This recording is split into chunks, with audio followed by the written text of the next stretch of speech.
you want to go into. Where have you transitioned in your job? Did you start down here and then move up? Did you stay at the same level playing field? And how they kind of all connect. Quantity of impact.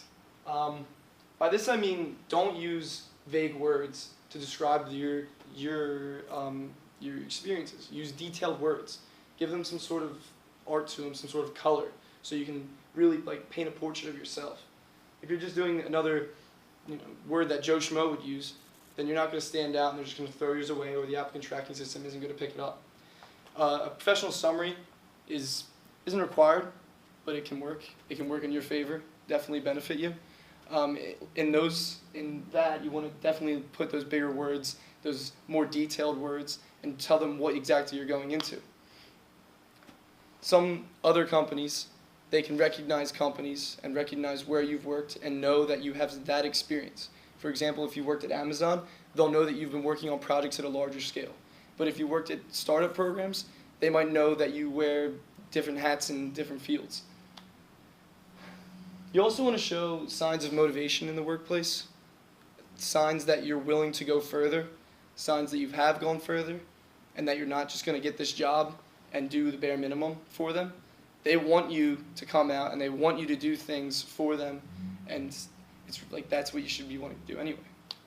So at the top part, Sarah and Doug both said to put your address, and this is kind of, they're not going to judge you on where you live and how far you are, because they're going to assume that you can get to work that way, but you should also want to make sure that you kind of put your story on there a little bit, just a little bit, so they don't have to ask those questions.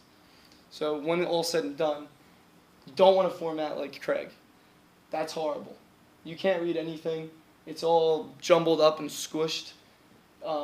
Companies are going to look for that. They're going to make sure things are spelled right. They're going to make sure that things line up. And you can't really tell much from there. Summer, on the other hand, she did it right. It looks better. You can skip down to parts. You can see certain parts stick out. There are quantitative materials on there. She has her GPA. She has her summary at the top, the professional summary. And then she has her skills right below that. So they know her experiences and they know where she's going. My personal experience, I had a resume and I brought it to this class and I showed my group and it was horrible. It was really, really, really bad. And I brought it to this Center for Professional Development and they really fixed it up. And then I brought it back over to Casper and he really fixed it up. And then I brought it back over to them and then they told me it was wrong. And I was like, you know what, I'm done with this. I guess I've learned that everyone has a different way of setting up their resume, and there's more than one way of looking for it. And now that's it right there. That's actually not it. I fixed it today, but I didn't fix it on here. But it's just a little bit better, But the more eyes that see it, I've realized that the more I'm gonna get, and the more I can change it and learn how to change it, because I got to change it every time. Just to recap. Justin went over the history of resumes, and then Doug went over what to put on a resume, and the mistakes on resumes. Sarah went over the formatting, Lana went over the resume service and distribution, and I went over what companies look for in a resume. Thank you very much.